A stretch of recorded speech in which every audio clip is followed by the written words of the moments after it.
Once upon a time there was a priest. He received a fatty goat from one of the merchants in the town. He was quite happy having received a healthy goat, so he was returning home carrying this goat on his shoulders. On the way, three thieves spotted him and decided to steal the goat from him.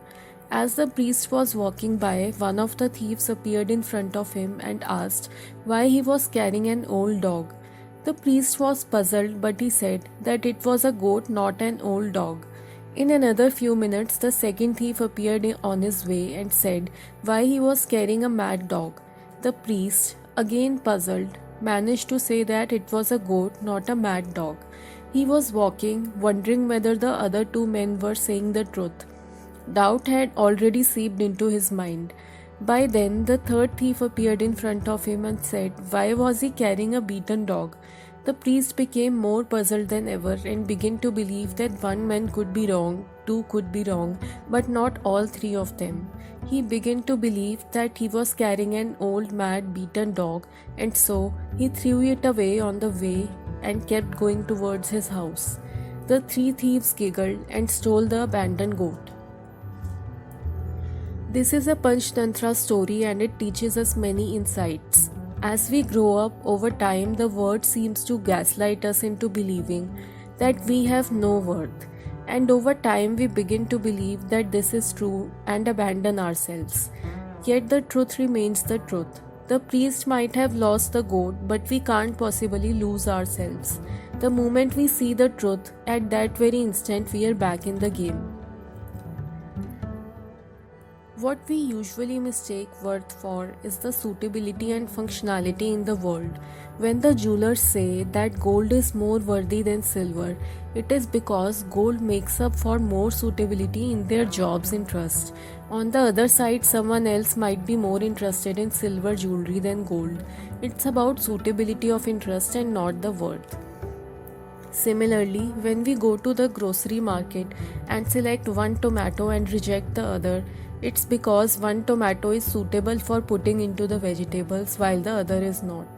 Again, it's about suitability and not worthiness. A literate person may have more suitability for a job than an illiterate person. A skilled artist may have more suitability for a painting than a beginner artist. A glamorous person might have more suitability for going to a party than a plain one. But it's all about suitability and functionality, not about worthiness. During school time, we used to compare ourselves with others based on the pencils, notebooks and tiffin boxes we used to bring to the school. Some students would bring a big branded box of crayons while some others would bring a local regular pack of crayons. We started with crayons but never stopped after that. The spiral of worthiness kept on magnifying in promotion.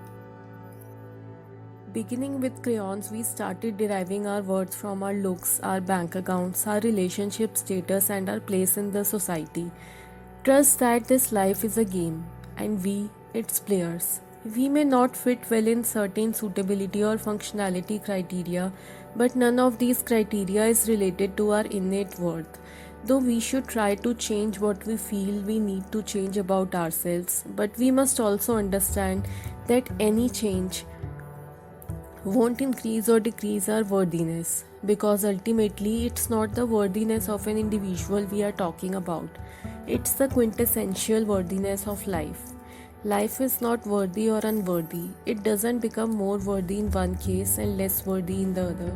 There is a suitable crayon and an unsuitable crayon. There is an expensive crayon and an inexpensive crayon. But there is no worthy crayon and unworthy crayon. There is no worthy life and unworthy life. Believe, and you shall be sanguine and free. Thank you.